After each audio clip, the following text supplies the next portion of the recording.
meus irmãos. E olhando para os que estavam sentados ao seu redor, disse: Aqui estão minha mãe e meus irmãos. Quem faz a vontade de Deus, esse é meu irmão, minha irmã e minha mãe. Palavra da salvação. Glória a vós, Senhor.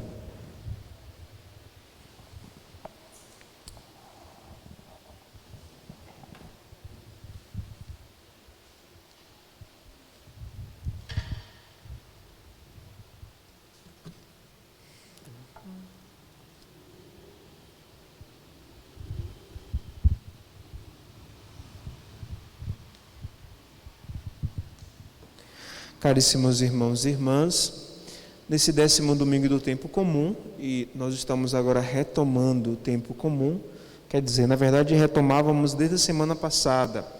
No entanto, por causa da festa da Santíssima Trindade, da solenidade da Santíssima Trindade, então nós ali celebrávamos a solenidade, mas já era o tempo comum. E então nesse domingo, de fato, estamos retomando o tempo comum depois de uma longa sequência de datas, tempo da Páscoa, depois as festas da Ascensão, de Pentecostes, da Trindade, até mesmo a festa de Corpus Christi. Então vimos de uma sequência de festas e de datas solenes. Então hoje nós de fato retomamos o tempo comum, e o tempo comum é o tempo de nós renovarmos a nossa esperança em nosso Senhor Jesus Cristo. É um tempo de nós reavivarmos a nossa fé e cultivar em nosso coração a caridade com que o Senhor nos convida e nos chama a vivê-la.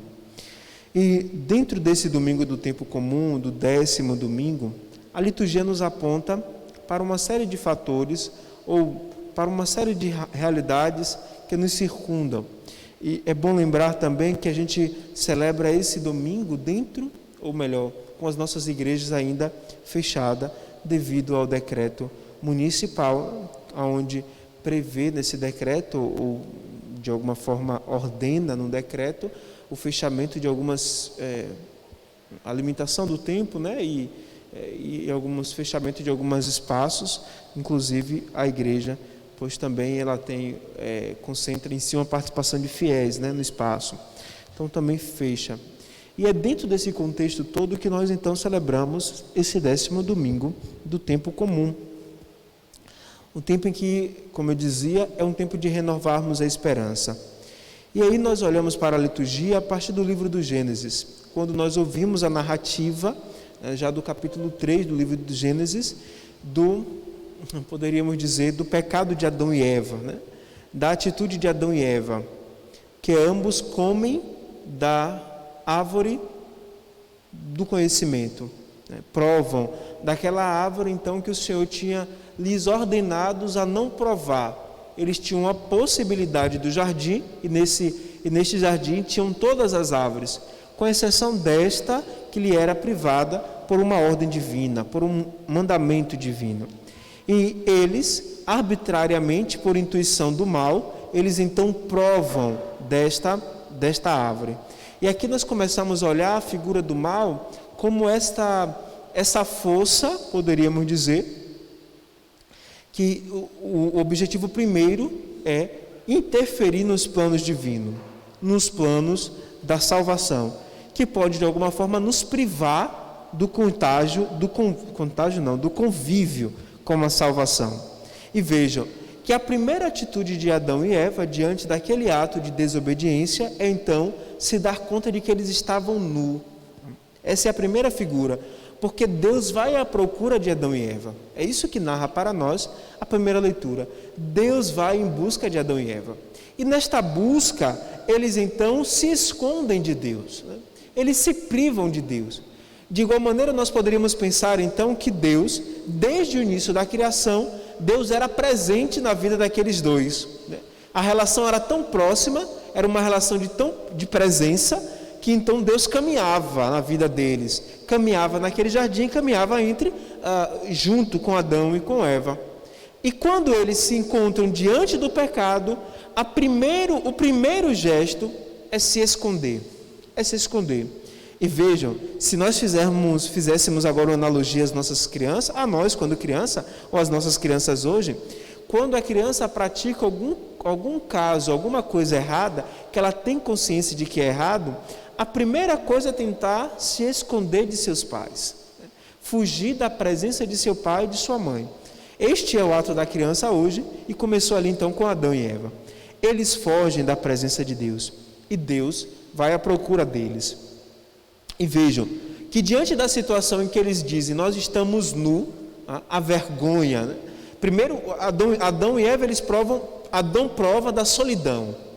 Adão sabe o que é a solidão. E depois Deus sana a sua solidão com a mulher que lhe é semelhante. E depois então ambos vão provar de uma vergonha. A vergonha inicial, a vergonha primordial e a vergonha de si mesmo diante do Deus, diante da graça. Se nós não tivéssemos, ou se Adão e Eva não tivessem caído no mal, no pecado, na desobediência, provado então do fruto do mal, nós não teríamos vergonha de Deus. A nossa relação com Deus seria uma relação totalmente exclusiva de proximidade. Não teria separação entre nós e a graça. Nós viveríamos somente da graça, somente da face de Deus. No entanto, pelo pecado destes, nós temos hoje uma vergonha. E diante, hoje ainda, né?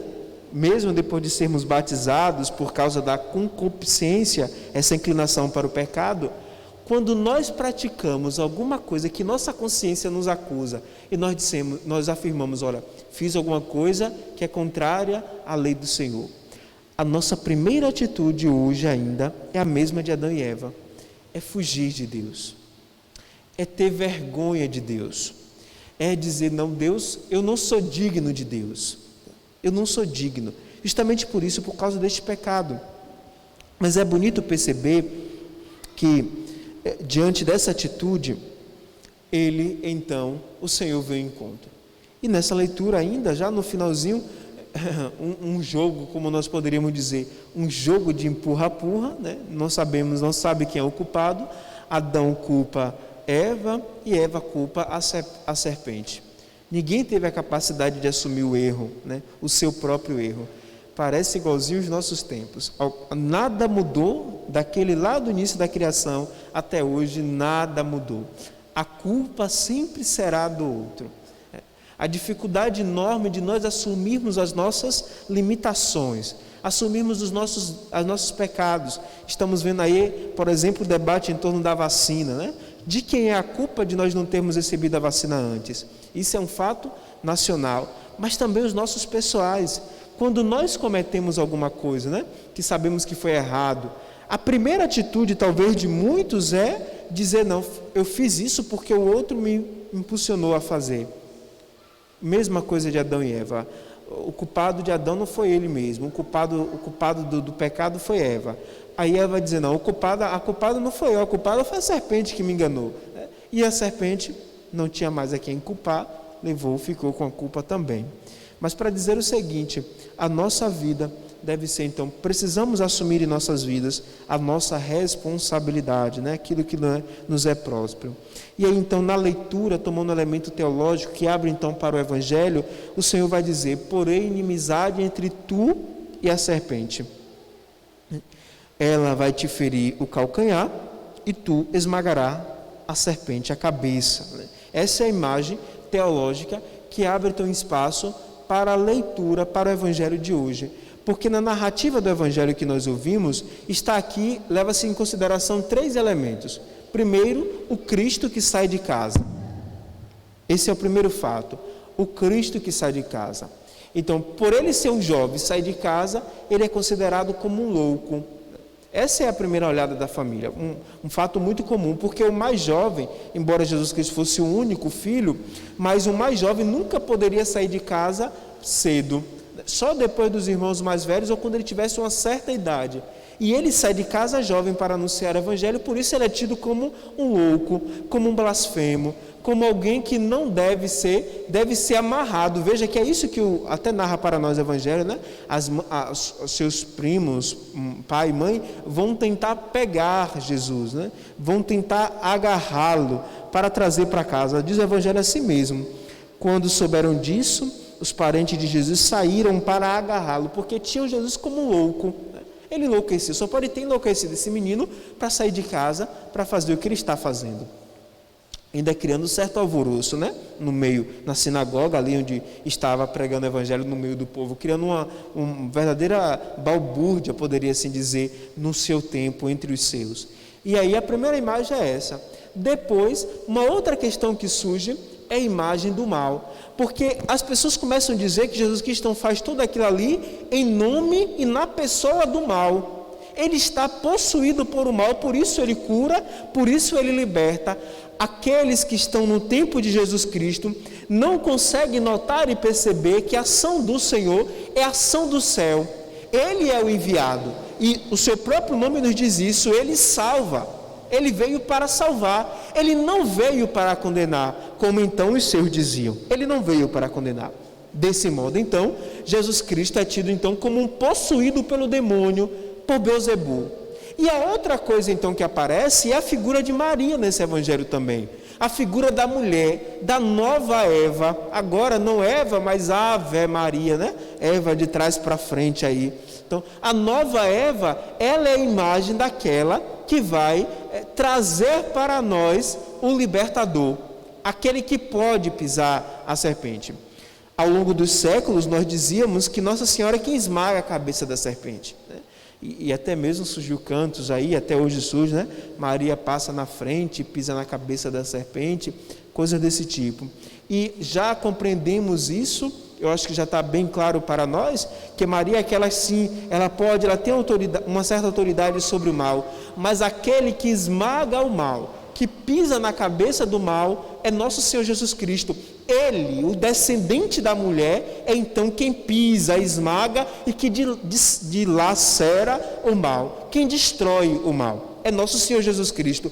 Ele não pode estar possuído pelo mal, porque ele veio justamente, e é isso então que nos diz o Evangelho, ele veio justamente para nos libertar do mal, para pisar na cabeça do mal, para extirpar o mal das vidas dos seus e também o mal que nos ronda, que nos rodeia hoje, nosso tempo. Ele, o Senhor. E diante disso, nós sentimos profundamente que somente nos acolhendo, somente estando no Cristo, podemos superar o mal. Aí, a segunda leitura de hoje, ela traz uma teologia bonita, porque ela faz um paralelo entre o homem interior e o homem exterior. É esse paralelo que é a segunda leitura de hoje, de São Paulo aos Coríntios. Ele diz e fala, né, da construção, do crescimento deste homem interior, em detrimento do homem interior, em detrimento do homem exterior. O valor maior não está no homem exterior, mas naquilo que nós cultivamos em nosso interior. As pessoas, e aí nós poderíamos olhar para nós e nos perguntarmos, né? Como nós, nesse tempo, temos cultivado o nosso homem, a nossa mulher interior? O que tem tido mais valor para nós? O nosso homem interior, a nossa mulher, né? Para você que é mulher, a nossa mulher interior, ou o homem e a mulher exterior? Na tentativa de responder essa pergunta, nós vamos perceber até que grau nós temos cultivado a nossa vida de fé, a nossa vida espiritual. Em outras palavras também, até que ponto nós estamos cultivando a nossa amizade com nosso Senhor Jesus Cristo. Porque ele mesmo diz, olha, o pecado que não será perdoado é o pecado contra o Espírito. É negar o Espírito que age em Jesus Cristo. Que de alguma forma também é negar o Espírito que age em nossas vidas. Se nós vivemos do Cristo, cultivamos uma amizade com Cristo sobre a força e ação do Espírito, então nós estamos cultivando, alimentando o nosso homem interior. Se do contrário, nós negamos a força do Espírito, nós alimentamos a força do mal, nós estamos então simplesmente, somente olhando para o nosso homem exterior, né? Cultivando a nossa aparência, cultivando somente aquilo que daqui a pouco é perecível. Daqui a pouco nós vamos morrer, daqui a pouco vamos ser enterrados, pronto, e acabou. Então, o convite que o Senhor nos faz não é simplesmente nós dizermos: a partir de hoje eu serei somente e cuidarei somente do meu interior e negarei possibilidade do meu exterior. Não é isso. É preciso haver uma conformidade entre o homem interior, porque quando nós temos, melhor, vou começar diferente, né? Uma conformidade entre o homem exterior, porque o homem exterior não é somente o homem do pecado, não é somente o homem da imundície, né? Da vida imunda, do mundo. Não é somente isto. O homem exterior é aquele que age no mundo, mas ele deve agir no mundo pautado e alimentado por uma vida interior. Uma vida interior. Porque se de igual maneira nós pensarmos somente na vida interior, nós podemos correr o risco de negar toda a existência, a nossa existência cristã. E as pessoas precisam da nossa existência para que também nós façam experiência com o Cristo, que façam experiência com o Espírito, né? E que não vejam o mundo somente como mal. E aí, de igual maneira, havendo essa conformidade, a partir do homem interior, nós vamos compreender o que é a graça de Deus e como a graça de Deus age em nossas vidas. Por isso, então, se nós pudéssemos resumir essa liturgia de hoje, nós poderíamos, naquela dualidade antiga, né, que sempre existiu e sempre existirá, entre o bem e o mal. Entre o bem e o mal. O bem para nós é fazer a vontade de Deus. O bem para nós é trilhar o seu caminho. É conformar a nossa vida à vida de Deus. Esse é o bem para nós. Nós podemos fazer tudo em nossa existência, em nossa vida, mas tendo em vista o bem supremo. E o mal, nós vamos dizer então que é o oposto. O mal seria então essa separação da vontade de Deus. Adão e Eva provaram do mal quando se apartaram de Deus. Aqueles homens ainda não compreendiam a vontade de Deus, então dizia: ele está possesso, ele age segundo a força do mal. Aqueles homens agiam assim, porque eles não tinham compreendido a graça. Então, eu penso que para celebrar essa liturgia de hoje, é então olhar para a nossa vida e perceber: por que eu estou buscando a Deus? Por que eu estou buscando a Deus? Para fazer a minha própria satisfação ou para fazer a vontade do Pai, a vontade do Cristo?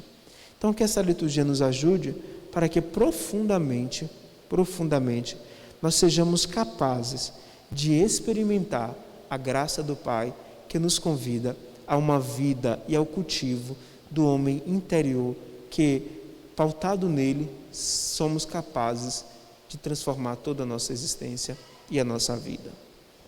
Que assim seja. Amém.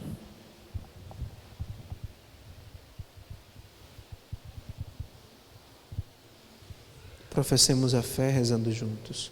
Creio em Deus Pai Todo-Poderoso, Criador do céu e da terra, e em Jesus Cristo, seu único Filho, nosso Senhor, que foi concebido pelo poder do Espírito Santo, nasceu da Virgem Maria, padeceu sob Pôncio Pilatos, foi crucificado,